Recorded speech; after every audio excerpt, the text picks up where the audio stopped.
Marks लेने की भी मतलब फुर्सत नहीं दी तुम लोगों ने, सीधा इंट्रोडक्शन मांग लिया। It's not good. ऐसे जो सर को तुम लोग परेशान करोगे, कैसे पॉसिबल है ये बताइए। Now it's my introduction, here is my introduction, you can see everything which is required for you। और विशेष कुछ सवाल पूछेंगे तो पूछिए। आज पहले मैं इंटरव्यू दे लेता हूँ, फिर पढ़ाऊंगा। और किसी को कुछ डाउट है?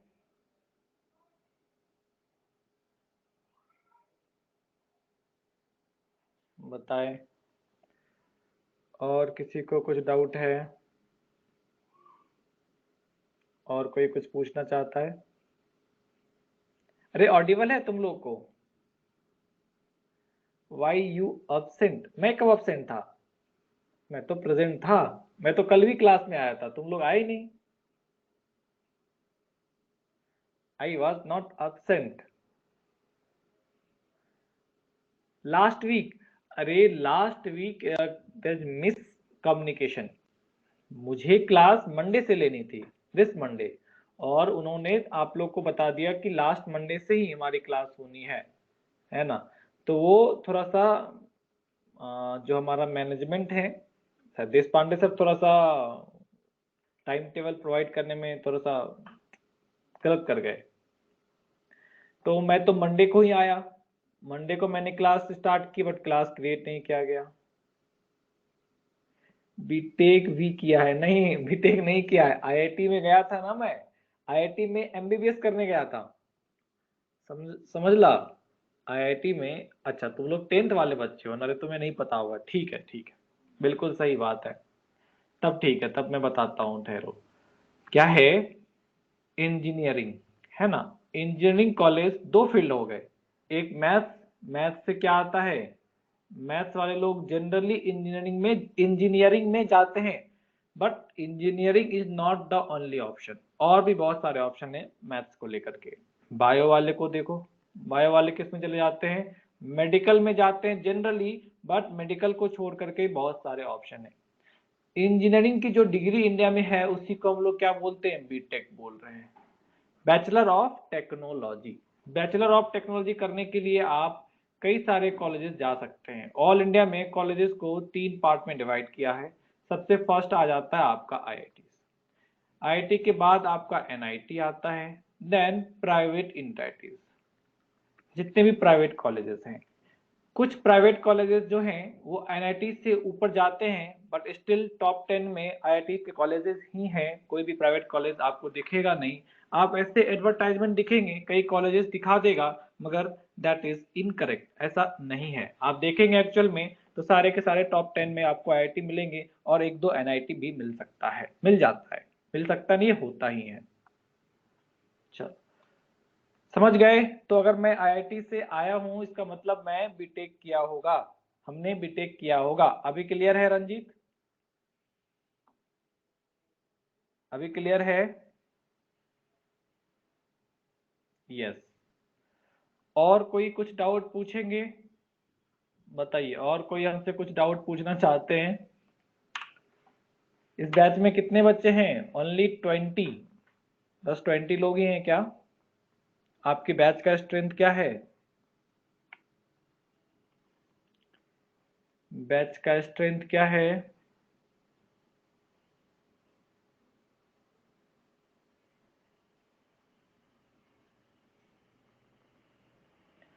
सर आप कहां से हो?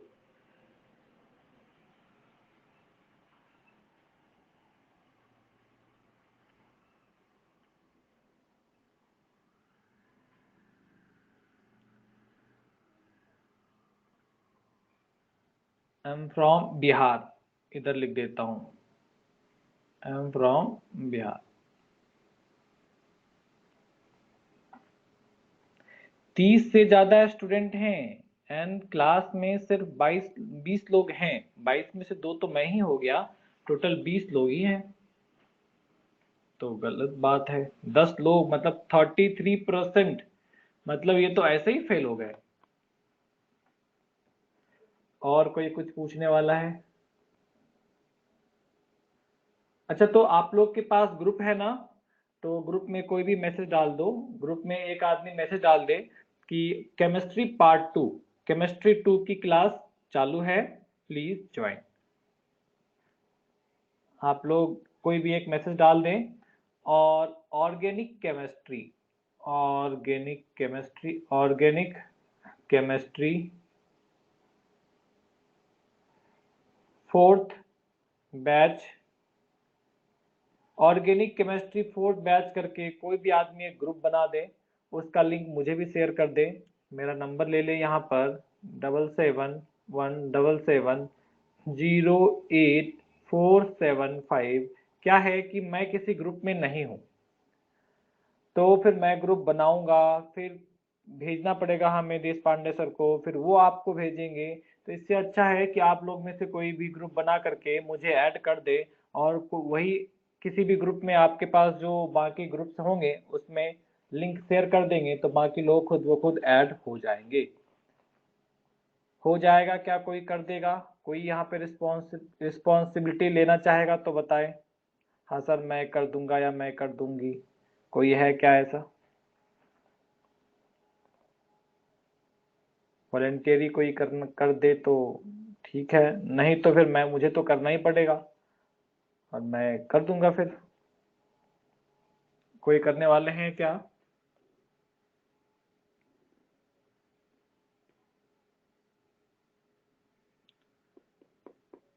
मतलब कि कोई करने वाले नहीं है, ठीक है, कोई आपत्ति हो, कोई बात नहीं। अरे ये फिर से अटक गई क्या? Okay, maybe I will do. Okay, thank you.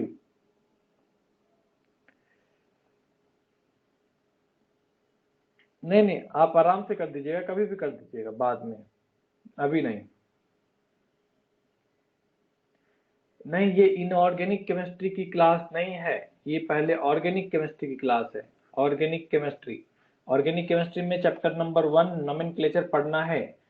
Nomenclature पढ़ना है, नोमेनक्लेचर पढ़ने के बाद हम लोग इनऑर्गेनिक केमिस्ट्री की तरफ चलेंगे। समझा? और कोई कुछ सवाल पूछे तो पूछिए, फिर चालू करेंगे हम लोग। और कोई कुछ सवाल पूछना चाहता है तो पूछिए।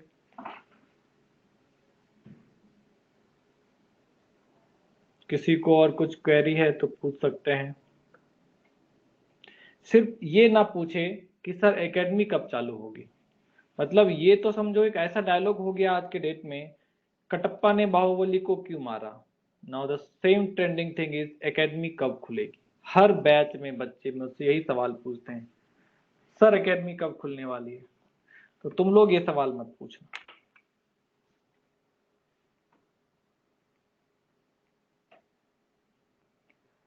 और कोई कुछ पूछने वाले हो क्या? नहीं पूछने वाले हैं, तो मैं क्लास चालू करूं, प्रोसीड करूं क्या? यस, चलिए, thank you. First chapter, yes, this is first chapter.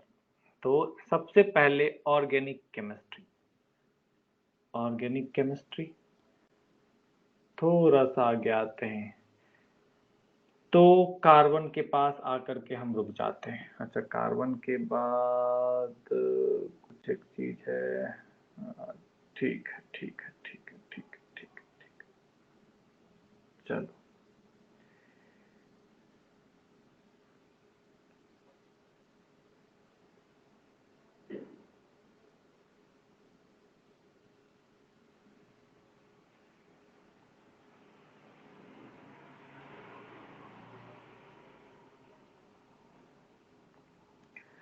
चलो, ऑर्गेनिक केमिस्ट्री चालू करने से पहले हम थोड़ा सा बेसिक चीज आपसे जानना चाहते हैं। सबसे पहली चीज तो कार्बन, क्या आपको पता है कार्बन के बारे में?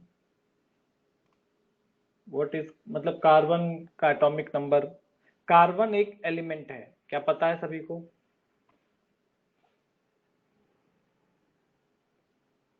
आंसर करें। यस, सभी को पता है। कार्बन का एटॉमिक नंबर कितना होगा? कार्बन का एटॉमिक नंबर कितना है? 6 एटॉमिक नंबर है। क्लियर है? नंबर ऑफ इलेक्ट्रॉन बताओ कितने होंगे? नंबर ऑफ इलेक्ट्रॉन कार्बन के पास कितने होंगे? 6 होंगे। नंबर ऑफ प्रोटॉन कितने होंगे? 6 होगा। और नंबर ऑफ न्यूट्रॉन कितने होंगे? 6 होंगे। चलो बहुत अच्छी बात है। प्रोटॉन एंड न्यूट्रॉन दुनिया जानती है कहाँ पे होता है? न्यूक्लियस में होता है। और ये आउटसाइड द न्यूक्लियस, ये क्या होता है? आउटसाइड द न्यूक्लियस एग्जिस्ट करता है। ठीक है। और क्या जानते हैं हम कार्बन के बारे में? और आपने ये सुन रखा होगा, कार्बन जो है वो लाइफ के लिए सबसे ज्यादा इंपॉर्टेंट है। इवन ऑक्सीजन से भी ज्यादा इंपॉर्टेंट है कि कार्बन से ही तो सब कुछ बना है। जितने भी ऑर्गेनिज्म हैं, सारे ऑर्गेनिज्म किससे बने हैं? कार्बन से ही बने हैं। तो कार्बन लाइफ का फंडामेंटल यूनिट है ना, बेस है। वहीं से लाइफ स्टार्ट हो रही है, बॉडी वहीं से स्टार्ट हो रही है, बॉडी वहीं से जनरेट हो रही है।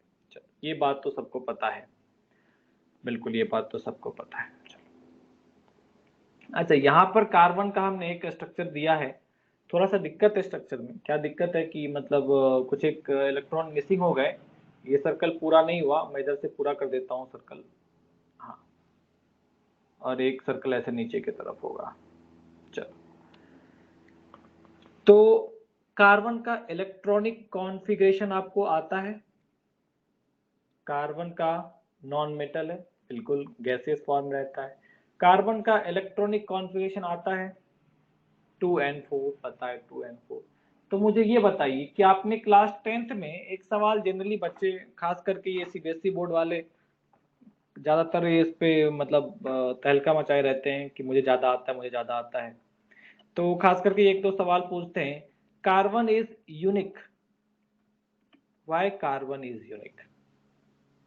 Give me any two information, at least give me any one fact because of which I can say carbon is important, carbon is unique, tetravalent। चलो, carbon is tetravalent, 4 valency, 2 electron पहले यहाँ ले लिया। और second circle पे आते हैं, एक यहाँ पर, एक यहाँ पर, एक यहाँ पर और एक यहाँ पर। Yes, it can gain or lose 4 electron, no it never gain or never lose 4 electron, sorry, ये लूज नहीं करता बल्कि क्या कर लेता है? शेयर कर लेता है, क्योंकि 4 है ना, 4 है ना। To achieve noble gas configuration it can form 4 bonds, यही बात है। इट फॉर्म कोवेलेंट बॉन्ड, बिल्कुल सही है, बिल्कुल सही है ना। 4 जो बॉन्ड्स बन रहे हैं वो चारों बॉन्ड क्या होंगे? यहाँ पर कोवेलेंट बॉन्ड बनेंगे, यही बात है ना, यही कहना चाह रहे हो तुम लोग? कार्बन 4 कोवेलेंट बॉन्ड का फॉर्मेशन कर सकता है, यही कह रहे हो? बताओ, यही कह रहे हो? Okay. Since carbon 4 maximum bond बना सकता है ना, तो आप कहेंगे सर 4 बॉन्ड तो मैक्सिमम हो गया। Property of carbon is isomerism. Isomerism is not the property of carbon. Isomerism is different thing. Isomerism का कार्बन की प्रॉपर्टी से कुछ ऐसा लेना देना नहीं है, ऐसा कुछ भी लेना देना नहीं है ना। चलो ठीक है, ठीक है, हम लोग वहां नहीं चलेंगे, चलेंगे, कोई बात नहीं। मैं ये बोला कि मैंने आपसे सवाल पूछा व्हाई कार्बन इज यूनिक, आपने कहा टेट्रावेलेंट, तो मैं आपसे पूछता हूं व्हाई? टेट्रावेलेंसी से क्या होता है? क्यों टेट्रावेलेंसी की वजह से हम कार्बन को मैक्सिमम कहते हैं? तो आप ये कहेंगे कि 4 बॉन्ड मैक्सिमम बॉन्ड होता है जो कोई भी एटम बना सकता है, क्या यही बोलोगे? 4 bond is the maximum bond which any atom can form. 4 bond maximum bond है जो कि कोई एटम बना सकता है। कार्बन 4 बॉन्ड बना रहा है, इसीलिए वो यूनिक है। क्या ये आंसर है तुम्हारा? बताओ, कार्बन 4 बॉन्ड बना रहा है इसीलिए कार्बन यूनिक है, क्या यही कहना चाह रहे हैं आप लोग?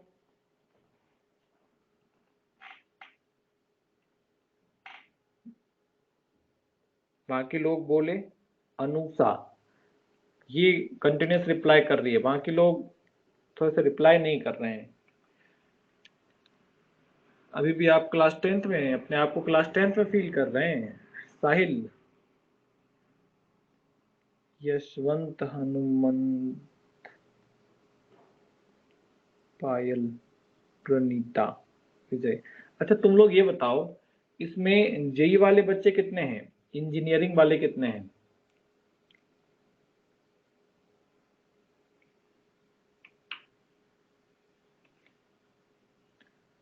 और मेडिकल वाले कितने हैं? इंजीनियरिंग वाले कंप्लीट हो गए ना, इंजीनियरिंग वाले कंप्लीट हो गए, मेडिकल वाले बताएं। मेडिकल वाले एम लिखे, अदरवाइज मैं आई में कंफ्यूज हो जाऊंगा। मेडिकल, मेडिकल, मेडिकल, मेडिकल, ठीक है, कोई बात नहीं।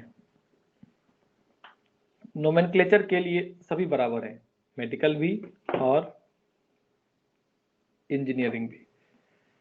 चलो,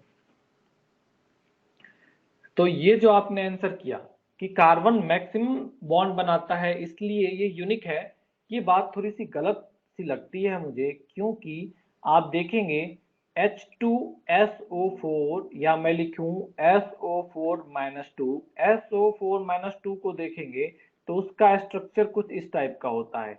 आपने इसका स्ट्रक्चर देखा होगा।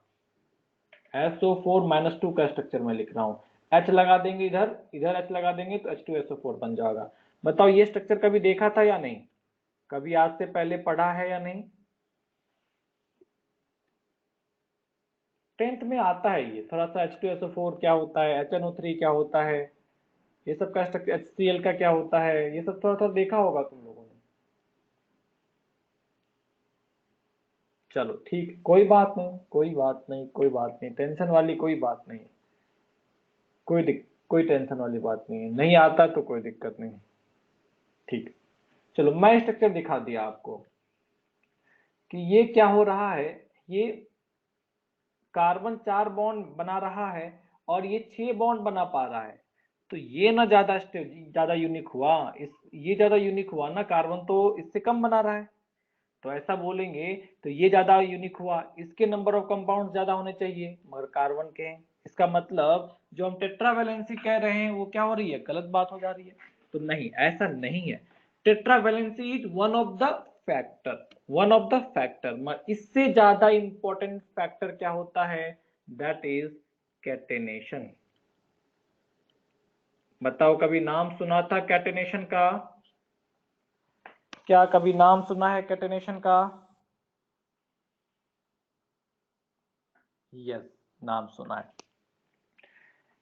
Carbon have highest catenation tendency, carbon have highest catenation tendency. Catenation tendency का मतलब क्या है हम पढ़ेंगे, अभी बताएंगे, अभी आपको देखेंगे। तो चलो अभी कैटेनेशन पे ही चलते हैं कि कैटेनेशन क्या होता है। चलो आते हैं, देखो तो एक छोटा सा यहाँ पर वीडियो क्लिप है, आप देखिए, आपको अच्छा लगेगा।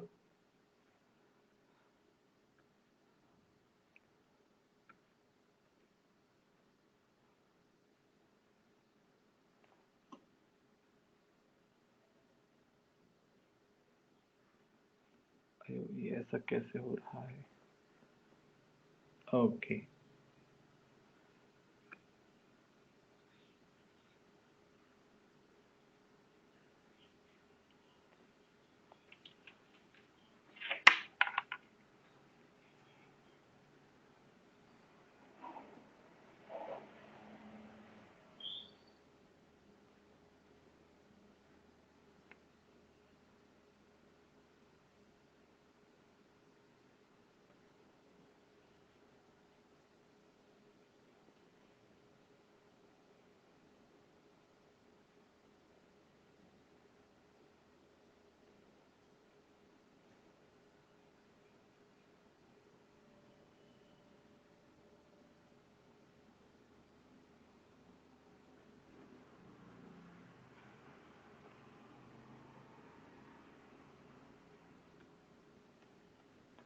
बात समझ में आई क्या कुछ?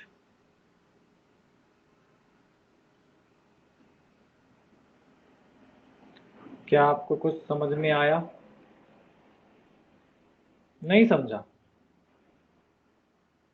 चलो, इतना अच्छा वीडियो देखने के बाद भी तुमने कुछ समझ नहीं आया? थोड़ा थोड़ा ठीक है, हम बताते हैं, कोई बड़ी बात नहीं है, कोई भारी बात नहीं है, टेंशन वाली कोई बात नहीं है, ठीक है। उन्होंने क्या बोला? कैट, मैंने आपको बताया एक प्रॉपर्टी जिसकी वजह से ये यूनिक है, दैट इज टेट्रावैलेंट नेचर। मतलब ये 4 बॉन्ड बना सकता है। No sound from video. अरे वीडियो से साउंड नहीं जा रहा था तुम लोगों को? वीडियो का साउंड जा रहा था क्या? नहीं जा रहा था? अयो, ये गड़बड़ हो गई ना। ठीक है ठीक है, ऐसा कैसे हो गया? वीडियो तो का साउंड तो जाता था।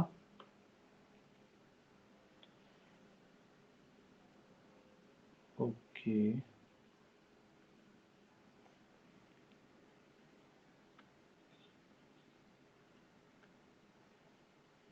अच्छा।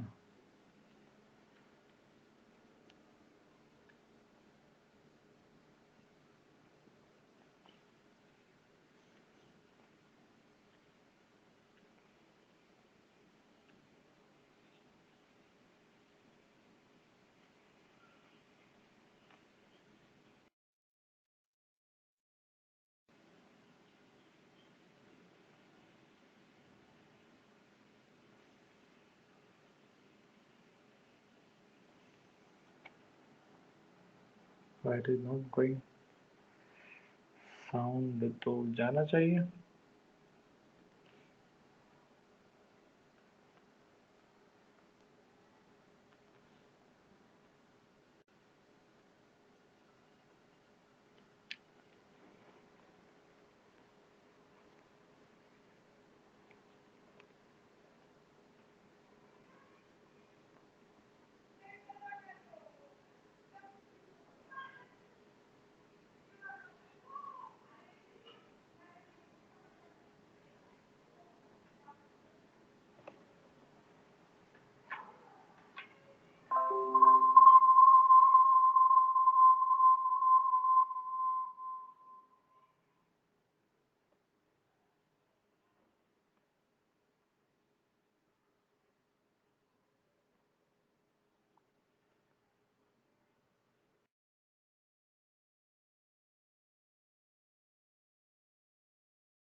Is a remarkable property of carbon.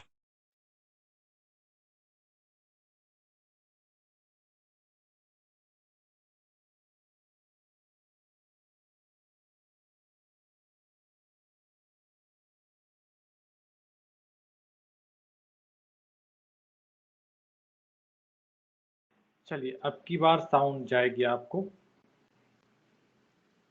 देखिए। Property of carbon. Catenation is a remarkable property of carbon to form bonds with itself. This property of forming bonds with atoms of the same element is called catenation. Carbon shows maximum catenation in its group. On moving down the group 14, the catenation tendency decreases. Because of catenation, carbon atoms can link with each other to form a large variety of compounds, such as linear chains in which carbon atoms are joined to one another in a straight chain as shown. Also, carbon atoms are joined to form branched chains and rings of different sizes and lengths, as shown in the animation.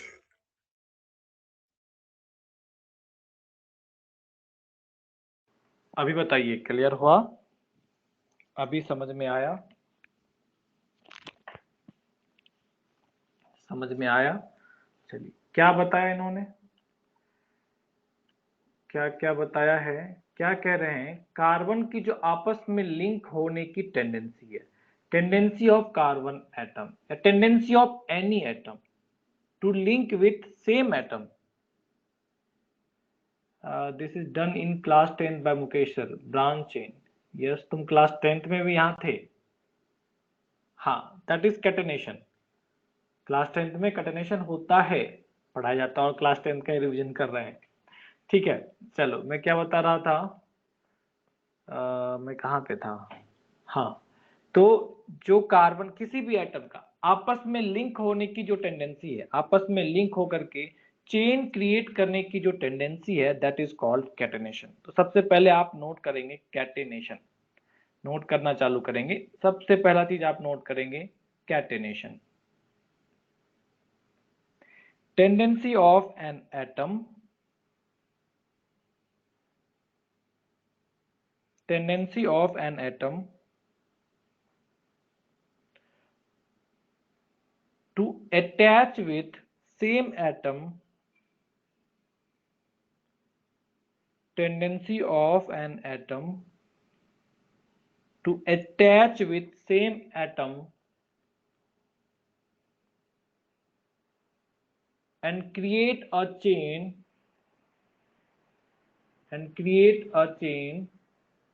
tendency of an atom to attach with same atom, to create a chain is called catenation property, is called catenation property। हाँ बिल्कुल, new notebook में लेना पड़ेगा ना, new notebook में तो लेना ही पड़ेगा ना, न्यू नोटबुक में तो लेना ही पड़ेगा। चलो अभी बताओ, कैटेनेशन का डेफिनेशन क्लियर है? एटम का आपस में अटैच होने की टेंडेंसी, जिससे कि वो चेन क्रिएट कर सके, उसी को हम लोग क्या बोलते हैं, कैटेनेशन बोल सकते हैं। चेन कैसा हो सकता है, तो चेन ओपन चेन हो सकता है, लीनियर चेन हो सकता है, चेन ब्रांच चेन हो सकता है, चेन रिंग भी हो सकता है, मतलब साइक्लिक चेन भी हो सकता है। बताइए, ये पॉइंट क्लियर है सभी को?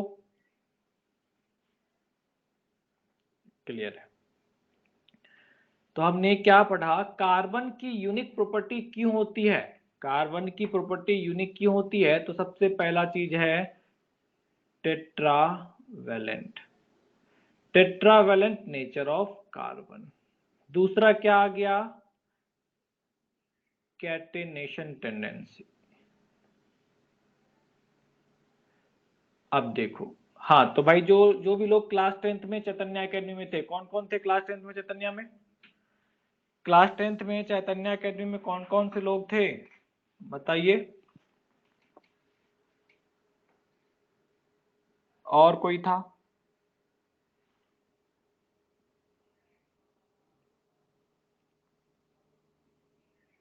और कोई नहीं था। चलो तो मुझे नेक्स्ट चीज ये बताओ, सिलिकॉन, इसका एटॉमिक नंबर कितना है? प्रदीप बताओ, क्लास 10th में तुम थे तो ये सब पता होगा। सिलिकॉन का एटॉमिक नंबर कितना है?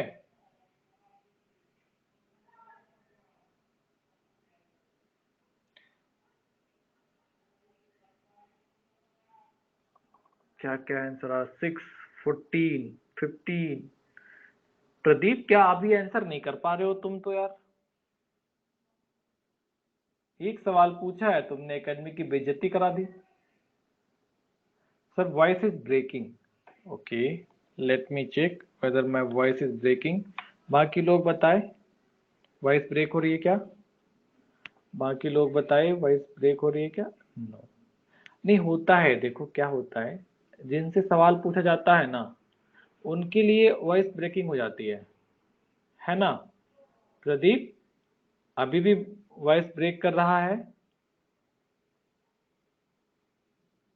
देखो।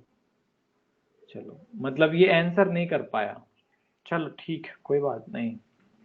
तो सिलिकॉन का एटॉमिक नंबर 14 होता है।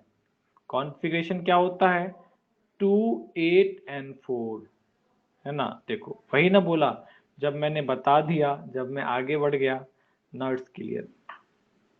बहुत अच्छी बात है। चलो भगवान ना करे कि तुम हमारे बैच में ज्यादा टाइम के लिए रहो, मैं जल्दी से चेंज हो जाऊं, है ना, ऑर्गेनिक कंप्लीट करा करके मैं चेंज हो जाऊं, अदरवाइज तुम तो बाहर नजर आओगी पूरे टाइम क्लास के। चलिए ठीक है, कोई बात नहीं, ओके।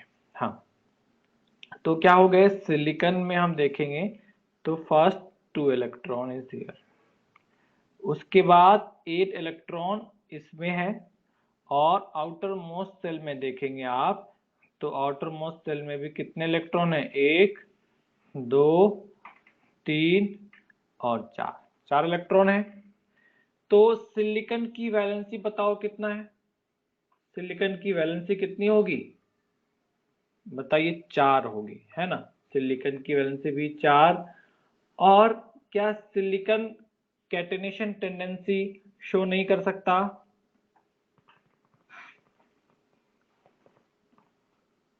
बताओ, क्या सिलिकॉन कैटेनेशन टेंडेंसी शो करेगा या नहीं?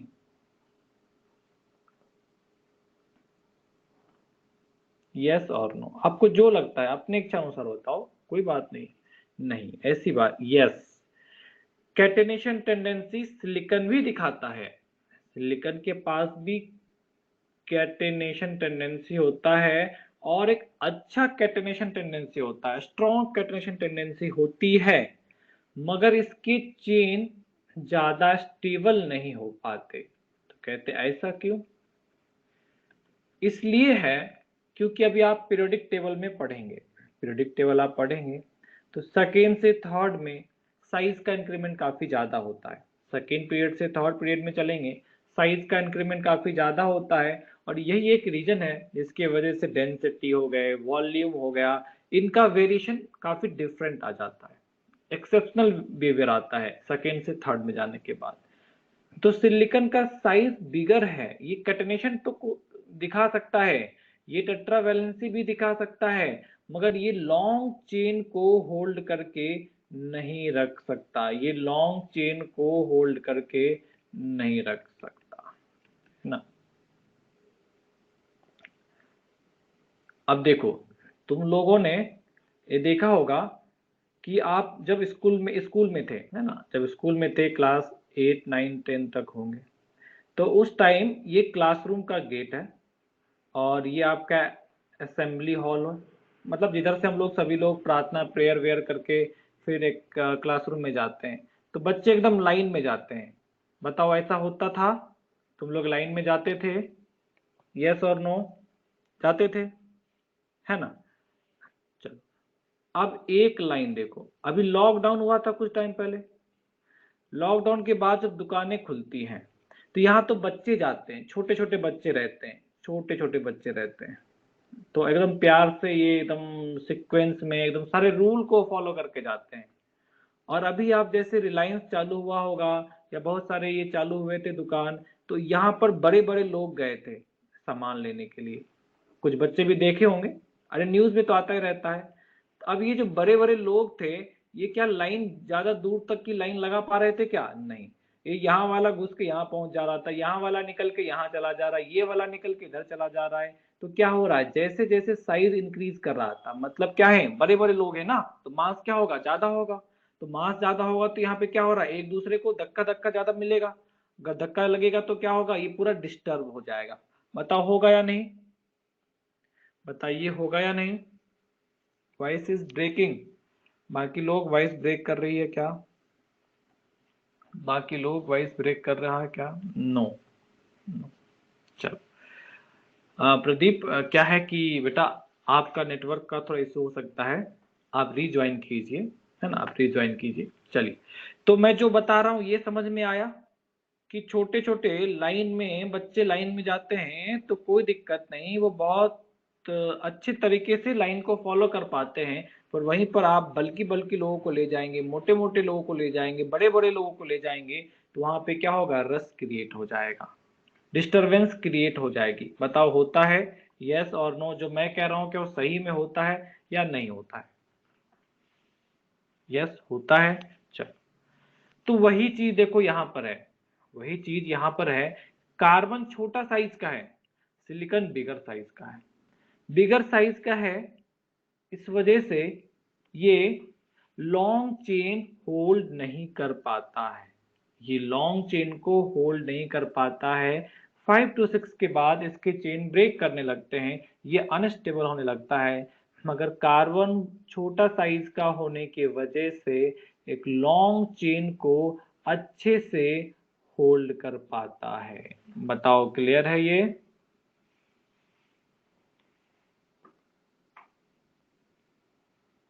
क्लियर है?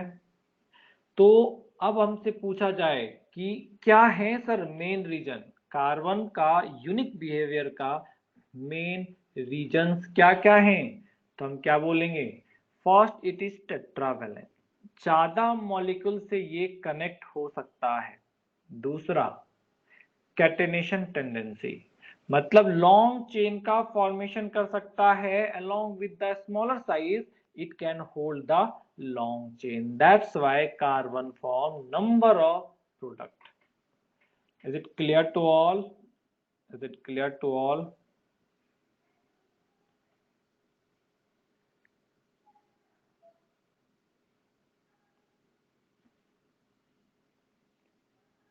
बताइए क्लियर है सभी को? चलिए सभी लोगों को क्लियर है। तो आज सिर्फ कैटेनेशन बताया और यूनिक बिहेवियर ऑफ कार्बन था। तो आप लिख सकते हैं reason for unique, reason for unique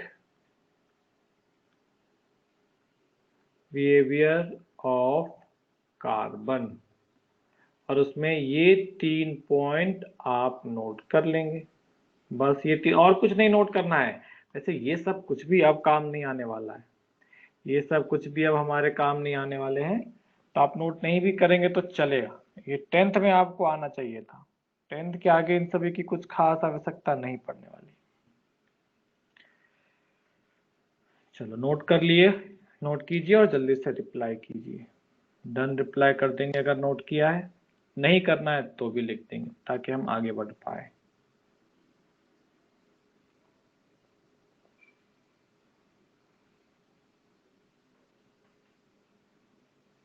noted, noted.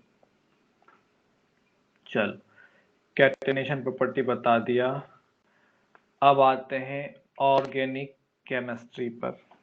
तो ऑर्गेनिक केमिस्ट्री यहाँ से चालू होगा और नोमेनक्लेचर थोड़ा आगे से चालू होगा। तो यहाँ पे हिस्ट्री ऑफ ऑर्गेनिक केमिस्ट्री है।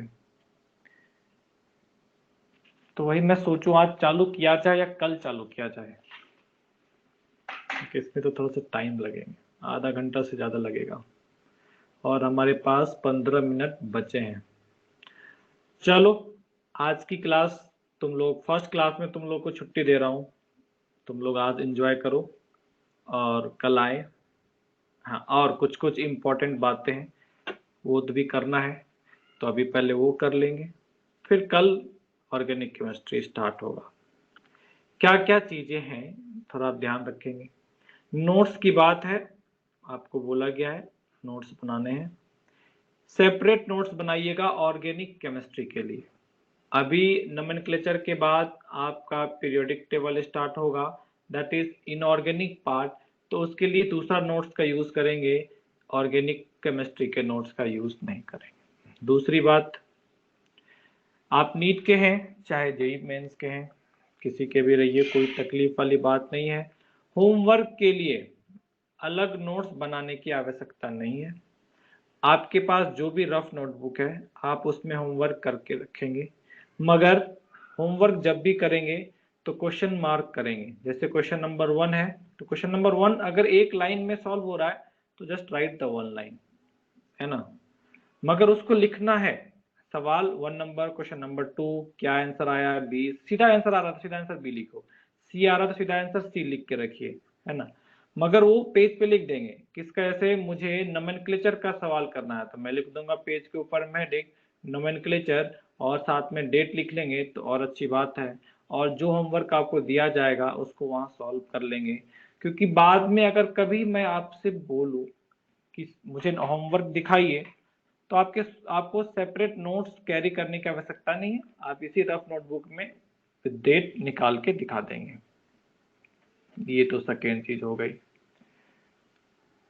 तीसरी बात, जब भी हम सवाल सॉल्व करेंगे क्वेश्चन को नोट नहीं करने हैं। क्वेश्चन को आपको कभी भी नोट नहीं करना है।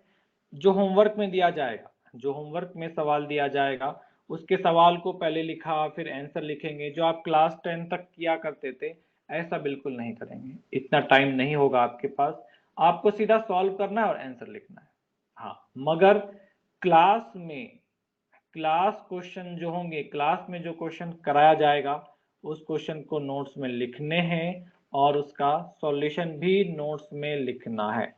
अच्छा है कि आप रफ नोटबुक कैरी करें, सवाल लिखे, यहाँ पर सॉल्व कर ले और फिर चाहे सीधा आंसर यहाँ पर लिखे। आप जो करेक्ट आंसर है चाहे वो लिख ले या यहीं पर लिखो, कोई ऐसा दिक्कत नहीं है, आप कर सकते हैं। थोड़ा सा पेजेस ज्यादा हो सके लग जाएगा, बट ठीक है, कोई दिक्कत नहीं है।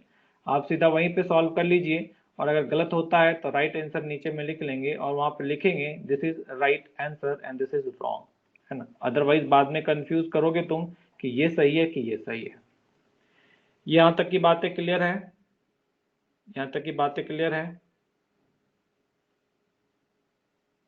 हाँ, चौथी बात आप ये भी ध्यान में रखेंगे, ऑर्गेनिक केमिस्ट्री और इनऑर्गेनिक केमिस्ट्री आज जो पढ़ाया गया है उसको आज ही पढ़ने हैं। मैंने जो पढ़ाया आपको नोट्स में लिखने के बाद अगर आपने उसे छोड़ दिया तो वो नोट्स में ही रह जाएगा और आपको कभी याद नहीं रहेगा। तो क्लास खत्म होने के बाद, मतलब पूरे लेक्चर्स खत्म होने के बाद, आप हर दिन 1 आवर का रिवीजन जरूर रखें, जिसमें आप सारे नोट्स रिवाइज कीजिए। 15 से 20 मिनट सभी नोट्स को दीजिए, फिजिक्स को भी दीजिए, केमिस्ट्री को भी दीजिए, मैथ्स एंड बायोलॉजी को भी दीजिए, है ना, 15-20 मिनट। क्योंकि जो भी क्लास में पढ़ाया है उसको अगर आप एक बार रिवाइज कर लेते हैं, 1 से 2 बार रिवाइज कर लेते हैं, बेटर तो ये होता है कि आप पिछले 2 दिन का रिवाइज करें एक साथ। जैसे मुझे आज मेरी क्लास खत्म हुई, मैं रिवीजन के लिए बैठा, तो मुझे कल और परसों जो पढ़ाया गया था, yesterday and day before yesterday, उन दोनों को एक साथ रिवीजन करना चाहिए। मतलब 3 दिन का एक साथ रिवीजन होना चाहिए। और इसमें क्या होगा, हर एक टॉपिक आप 3 बार तो मिनिमम रिवाइज कर लेंगे और 3 बार आपने रिवाइज कर लिया है तो आपके ब्रेन से कभी जाने वाला नहीं, आपको हमेशा याद रहेगा। ये सबसे बेस्ट तरीका होता है सिलेबस पे कंट्रोल रखने का। इसके अलावा point number 5, short notes. Short notes आपको बनाने चाहिए और फर्स्ट डे से बनाने चाहिए। जैसे ही एक टॉपिक कंप्लीट हो रहा है, 1 वीक हो गया हमारा, संडे को रखिए कि आप 1 से 2 घंटे दे करके जो जो टॉपिक पढ़ाया गया है सभी टॉपिक के शॉर्ट नोट्स बनाएंगे। और हो सके तो उसके लिए एक डायरी रखिए। कोई पेज में बार बार बनाएंगे, पेज इधर से उधर हो जाएगा, बाद में मिलेगा नहीं। इसलिए बेटर है कि डायरी में आप शॉर्ट नोट्स बनाइए, सारे इंपॉर्टेंट पॉइंट्स को लिखिए और ट्राई कीजिए जितने छोटे में क्लब हो पाए, मतलब जितना कम लिख करके हमारा काम चले उतना कम लिखा जाए। बात क्लियर है? यहाँ तक की चीजें क्लियर है?